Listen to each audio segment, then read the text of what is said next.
FIFA world কাপের বাকি আছে আর ৯ মাস, অর্থাৎ জুন জুলাইয়ে আগামী বছর ৩ দেশে মোট ৪৮ দেশের প্রথমবারের মতো যে নতুন ফরম্যাটের বিশ্বকাপ হবে তার জন্য সময় একদমই বাকি নাই। আর এই বছরের ডিসেম্বরের ৫ তারিখে বিশ্বকাপের ড্র, অর্থাৎ তখনই আপনি জেনে যাবেন আপনার পছন্দের দল কোন গ্রুপে পড়ছে আর তাদের পাথওয়েটা কেমন হতে পারে। তবে বিশ্বকাপে খেলতে হলে আগে তো বিশ্বকাপে বাছাই করতে হবে। বিশ্বকাপ বাছাই পর্বের কি অবস্থা, এই ৯ মাস বাকি থাকতে কোন দল এরই মধ্যে বিশ্বকাপের জায়গা নিশ্চিত করেছে, চলুন আমরা সেগুলো জেনে নেই। মহাদেশ অনুযায়ী আমরা ভাগ করেছি। শুরুতেই যদি ইউএফা নিয়ে কথা বলি তাহলে ইউএফা আপনি দেখতেই পাচ্ছেন যে এখনো পর্যন্ত ইউরোপের কোনো দল বিশ্বকাপ নিশ্চিত করতে পারে নাই। আচ্ছা দাঁড়ান, আমরা তো ৭ মহাদেশ নিয়ে কথা বলবো, তার ভিতরে এক মহাদেশ তো আর মানুষ থাকে না, সেখানে ফুটবলও তাই হয় না। আমরা মহাদেশ অনুযায়ী চলুন যাই। তার আগে বোধহয় আপনি জানতে চাইবেন যে ৪৮ দেশের বিশ্বকাপ হতে যাচ্ছে, তাতে কোন মহাদেশ থেকে কোন দেশ অংশ নিচ্ছে, কতগুলো দেশ অংশ নিতে পারবে। এতক্ষণে নিশ্চয়ই আপনি জানেন, তবুও একবার ঝালাই করে নেওয়া, একবার মনে করিয়ে দেওয়া, কারণ আমরা এখন যে জার্নিতে যাচ্ছি তাতে একটা বিস্তর আলোচনার জায়গা থেকে যাবে। রুচি চানাচুর অরিজিনাল মিক্স, চানাচুরের আসল স্বাদ। এএফসি থেকে ৮টা স্লট পাওয়া যাবে আর প্লে অফে যাবে একটা দেশ। এই ৮টা দেশের ভেতরে ৬টা দেশ এরই মধ্যে তাদের স্থান নিশ্চিত করেছে বিশ্বকাপে, আর একটা যে প্লে অফ স্লট সেই প্লে অফের খেলা এখনো পর্যন্ত বাকি আছে। ৬টা যেহেতু নিশ্চিত হয়েছে, আরও ২টো দেশ নিশ্চিতভাবে বিশ্বকাপে খেলবে। আর আফ্রিকা থেকে ৯টা দেশ অংশ নেবে, প্লে অফে যাচ্ছে একটা। কনকাকাফ থেকে ৩টা দেশ যেহেতু হোস্ট হিসেবেই তারা নমিনেটেড হয়েছে, তারা তো ওখানে থাকছেই। আর তার সঙ্গে ২টা দেশ আছে প্লে অফে। কনমেবল থেকে ৬টা দেশ এরই মধ্যে বিশ্বকাপ নিশ্চিত করে ফেলেছে, আর বলিভিয়া প্লে অফের স্লটটা নিশ্চিত করেছে।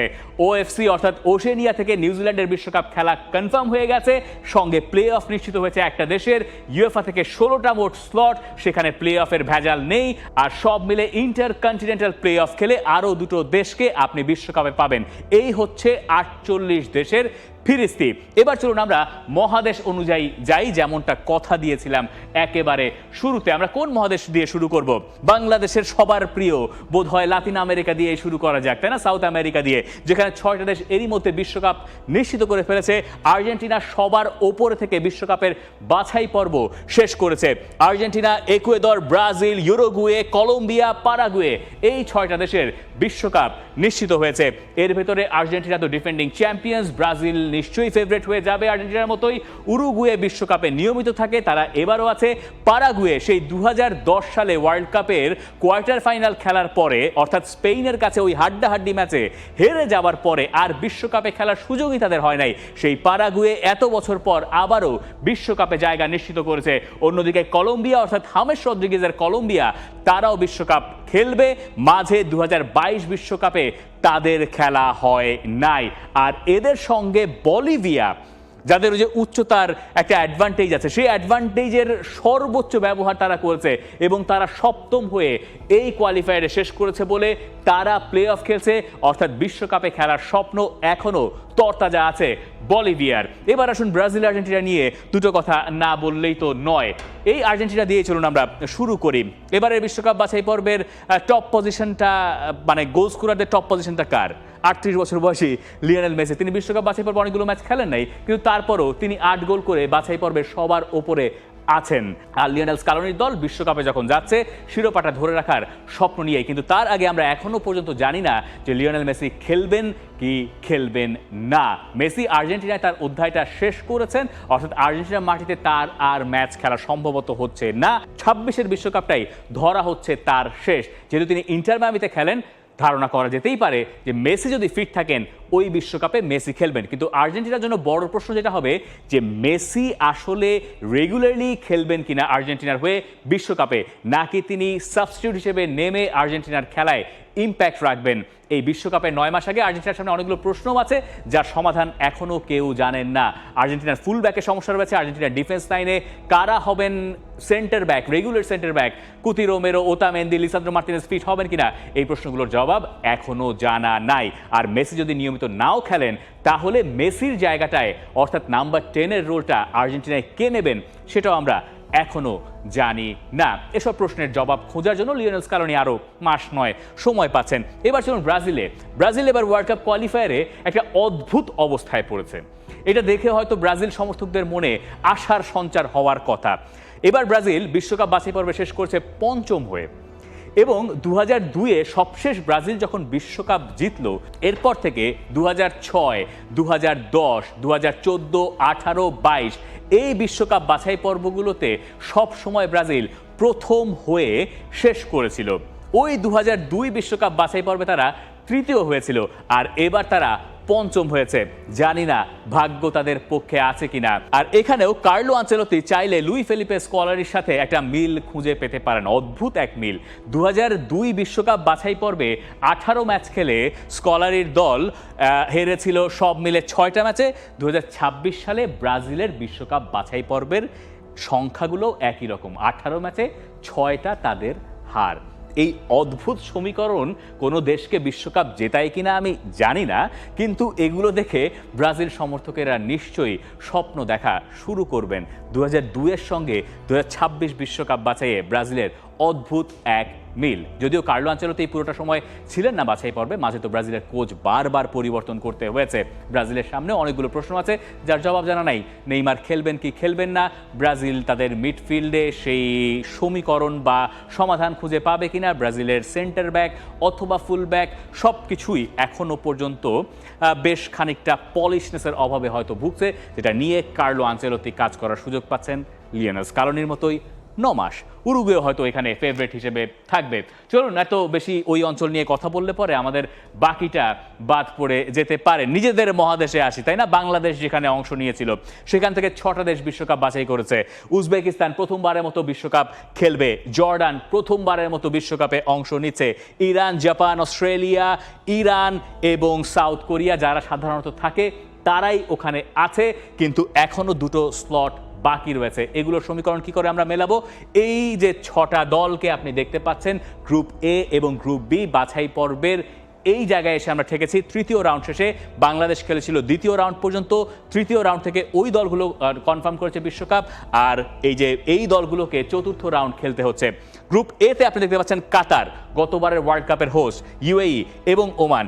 এই জায়গায় 3টা দলের খেলা হবে একটা নির্দিষ্ট ভেন্যুতে, অর্থাৎ কাতারে, এবং তারপর সেখান থেকে শীর্ষ দলটা যারা হবে তারা বিশ্বকাপে চলে যাবে। এই গ্রুপের জন্য একই রকম সমীকরণ। গতবার আর্জেন্টিনাকে হারিয়ে দিয়ে সৌদি আরব যদি ওয়ার্ল্ড কাপ খেলতে না পারে, কি একটা অদ্ভুত পরিস্থিতি হবে না? তো সেখান থেকে ইন্দোনেশিয়া, ইরাক এবং সৌদি আরব, এই 3টা দেশের ভেতর থেকে একটা দেশ বিশ্বকাপে যাচ্ছে। এদের ভেতরে ম্যাচ হওয়ার পরে পয়েন্ট টেবিলে সবার উপরে যারা থাকবে তারা। এখন তারপরও বিশ্বকাপে যাওয়ার সম্ভাবনা থাকবে এই 2 গ্রুপের রানার্স আপের। এই 2 গ্রুপের রানার্স আপের ভেতরে আবার খেলা হবে। যে দলটা জিতবে সেই দলটা এএফসি থেকে প্লে অফ নিশ্চিত করবে। এই হচ্ছে গোটা এশিয়ার ফুটবল বিশ্বকাপের সমীকরণ। প্লে অফ নিয়ে এত কথা যে 2টো স্লট, 46টা দেশ ওখানে সরাসরি বিশ্বকাপে যাবে, আর 2টো দেশের জন্য কোয়ালিফাই করতে হবে প্লে অফ উতরে গিয়ে। এখন এই প্লে অফটা আসলে কি করে হবে, আর কোন কোন মহাদেশ প্লে অফে কতগুলো স্লট পাচ্ছে, এটাও বোধহয় একটু দেখে নেওয়ার প্রয়োজন আছে। আফ্রিকা থেকে একটা যাবে প্লে অফে খেলতে, মানে এটা বলছি আমি ইন্টার কন্টিনেন্টাল প্লে অফের কথা, যে প্লে অফ আবার হোল নিউ একটা টুর্নামেন্ট। যেহেতু 48 দেশের বিশ্বকাপ, এবার তো ফরম্যাটটা চেঞ্জ হচ্ছে, নতুন ফরম্যাটের সঙ্গে আমাদের পরিচিত হওয়া দরকার আছে। আফ্রিকা থেকে একটা প্লে অফ, এশিয়া থেকে একটা প্লে অফ, যেটা বললাম খানিকক্ষণ আগে। কনকাকাফ থেকে 2টো প্লে অফে খেলবে, এবং ওশেনিয়া থেকে নিউ ক্যালেডোনিয়া, অনেক দেশের নাম আমরা শিখতেও পাচ্ছি এবার, তাই না? তারা প্লে অফ কনফার্ম করেছে, কারণ নিউজিল্যান্ডের সঙ্গে যে ফাইনাল ম্যাচটা হয়েছিল সেখানে 3-0 গোলে নিউ ক্যালেডোনিয়া তারা হেরেছিল, যে কারণে তারা প্লে অফে, নিউজিল্যান্ড সরাসরি ওয়ার্ল্ড কাপে। আর সাউথ আমেরিকা থেকে বলিভিয়া তো এরই মধ্যে প্লে অফ নিশ্চিত করেছে, সেটা আমরা জেনেই গেছি। এবার চলুন আমরা মহাদেশীয় হিসাবে যাই। ওই নিউজিল্যান্ডের কনফার্মেশনটা দিয়ে ওই ওশেনিয়া অঞ্চলে মোট 11টা দেশ বিশ্বকাপ বাছাই পর্বে অংশ নিয়েছিল, যেখান থেকে সরাসরি নিউজিল্যান্ড বিশ্বকাপে যাচ্ছে। 2010 সালে তারা বিশ্বকাপে অংশ নিয়েছিল সবশেষ বার।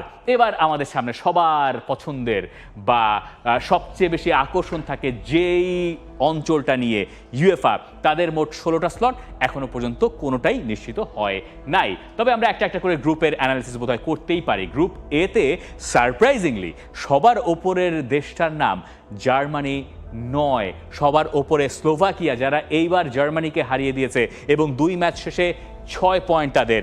আর জার্মানি এখনও নিজেদেরকে খুঁজে পেয়েছে পয়েন্ট টেবিলের 3 নম্বরে।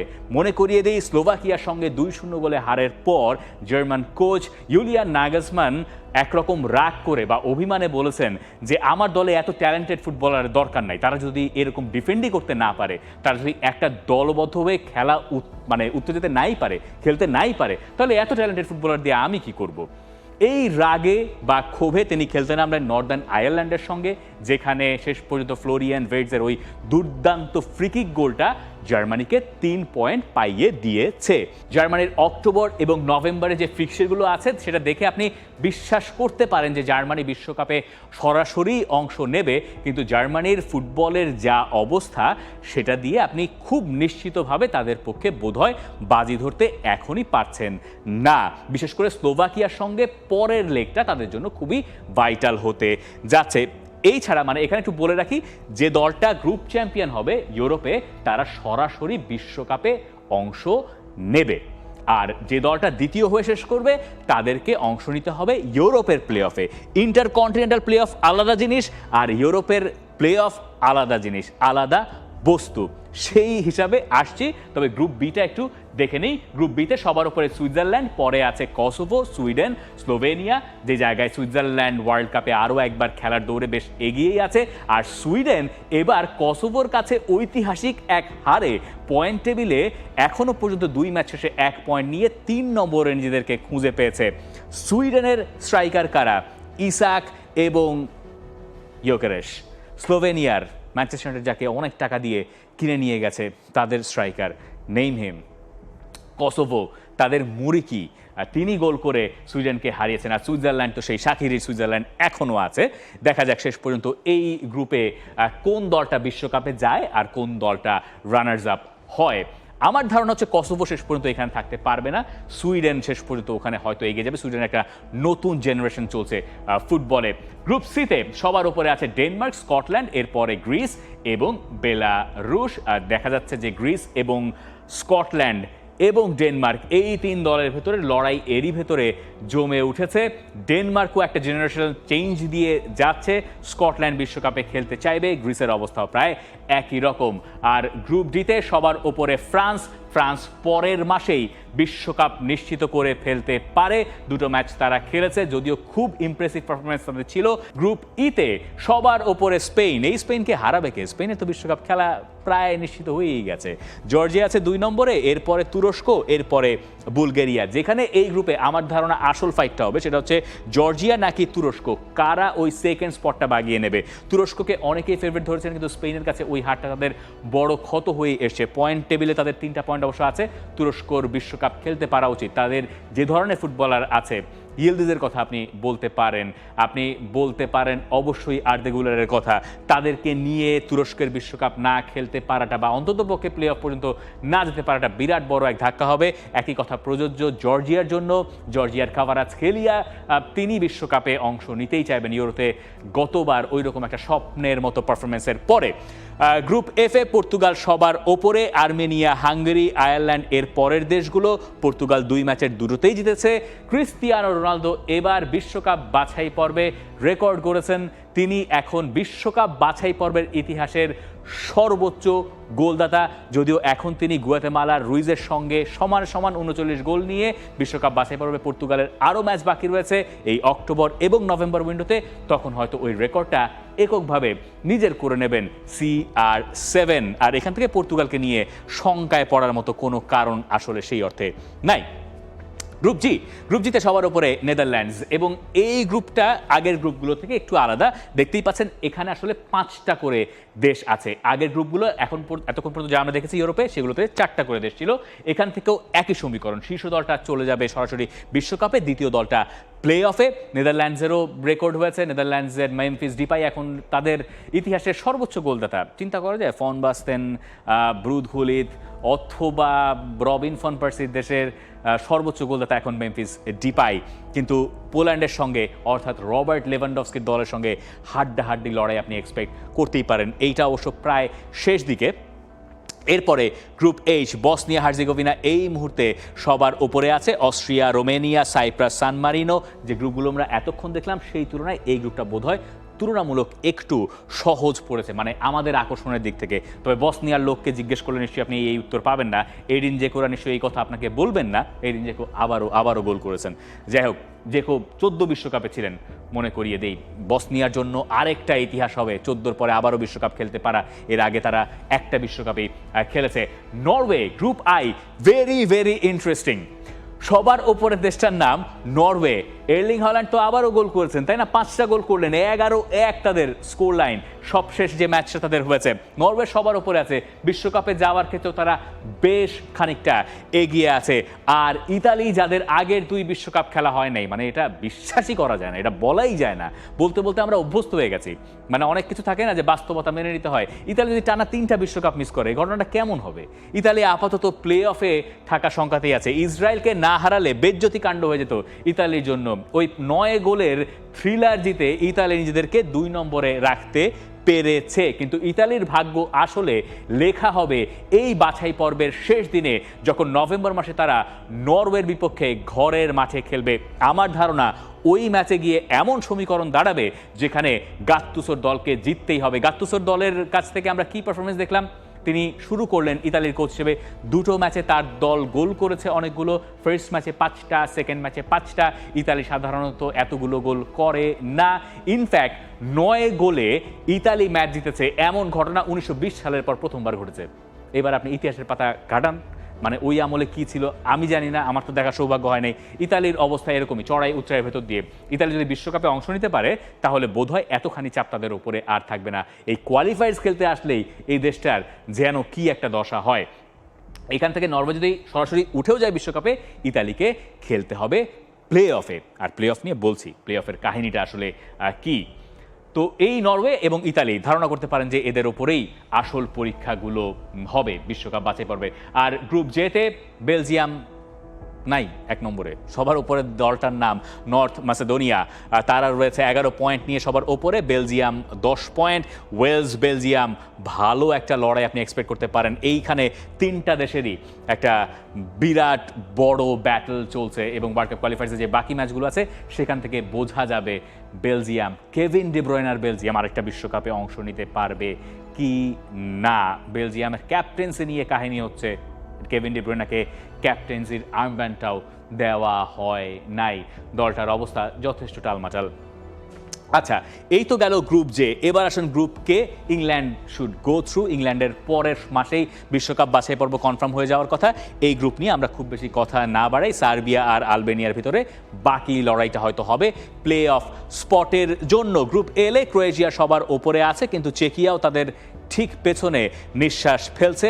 এখনও আমরা জানি না কে শেষ পর্যন্ত এই গ্রুপ থেকে গ্রুপ চ্যাম্পিয়ন হয়ে বিশ্বকাপে সরাসরি অংশ নেবে। তবে আমাদের সাপোর্টটা বোধহয় অনেক ক্ষেত্রেই থাকবে ক্রোয়েশিয়ার দিকে, তাই না? লুকা মদ্রিচের জন্য। পাভেল নেদভেদ থাকলে পরে আমরা একটা দ্বিধাদ্বন্দ্বে পড়ে যেতাম যে কাকে রেখে কাকে ভোট দেবো, তাই না? এরকম একটা ব্যাপার। আচ্ছা, এবার ওখানে এই হোস্টে যাওয়ার আগে প্লে অফের ব্যাপারটা শেষ করে আসি, যে এই মানে ইউরোপে আসলে কি ঘটবে। ইউরোপে গ্রুপ এল পর্যন্ত, অর্থাৎ 12টা আপনি পাচ্ছেন, তাই না?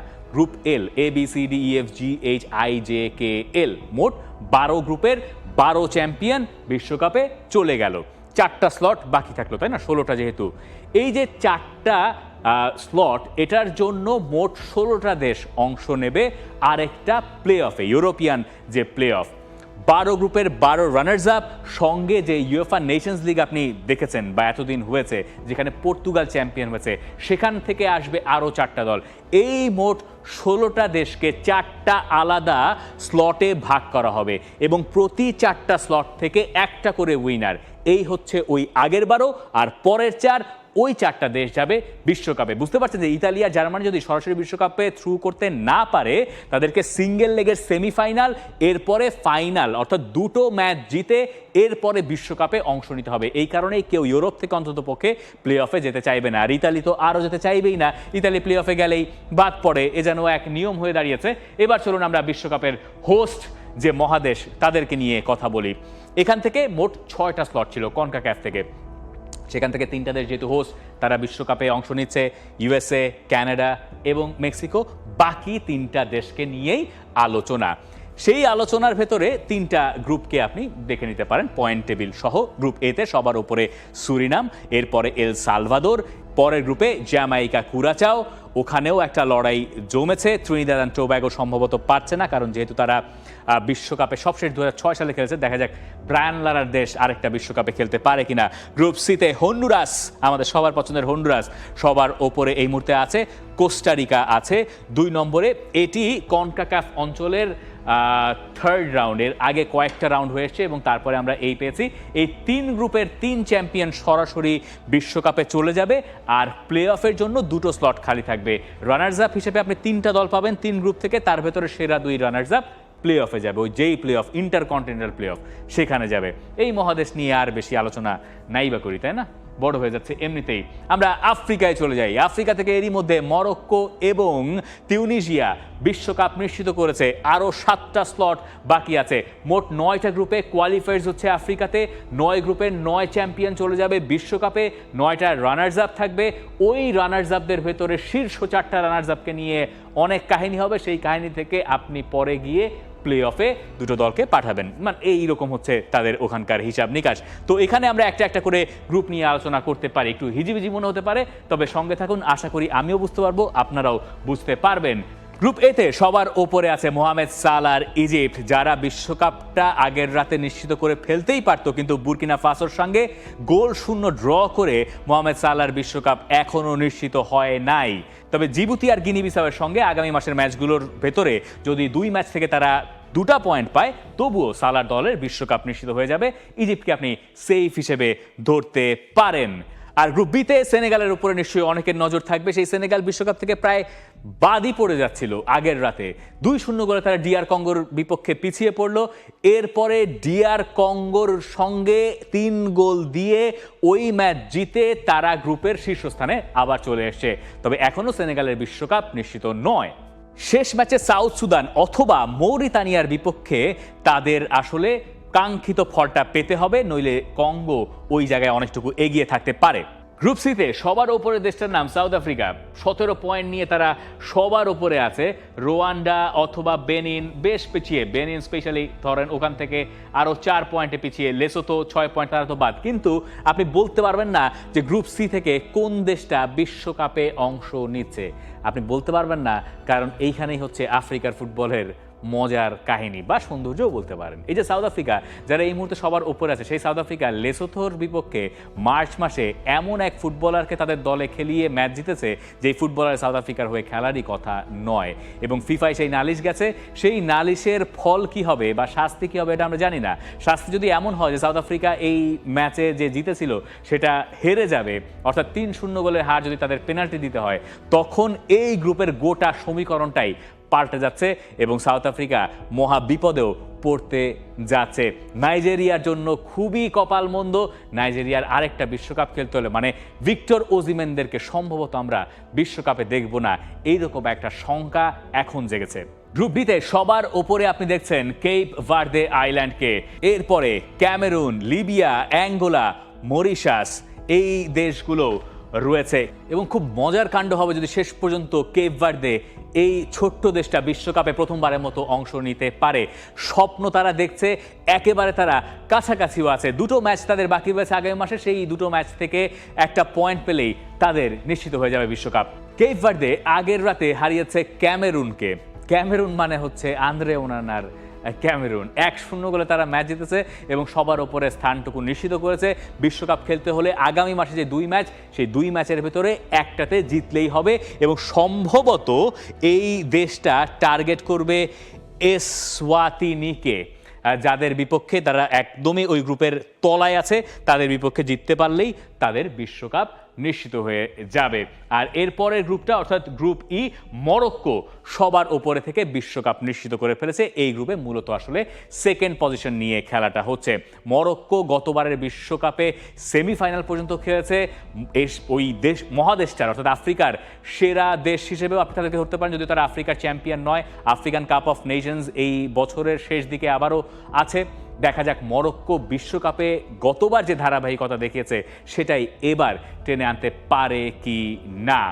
এর পরের গ্রুপটায় আমরা যাই। গ্রুপ এফ এ সবার উপরে আছে আইভরি কোস্ট, 2 নম্বর দেশটা গ্যাবন, এরপরে গাম্বিয়া, বুরুন্ডি, কেনিয়া, সিশেলস। এখনো কারো বিশ্বকাপ নিশ্চিত হয় নাই। আগামী মাসে আইভরি কোস্ট খেলবে সিশেলস এবং কেনিয়ার বিপক্ষে, আর গ্যাবন খেলবে গাম্বিয়া আর বুরুন্ডির সঙ্গে। আইভরি কোস্টের এখান থেকে বিশ্বকাপ খেলতে পারা উচিত।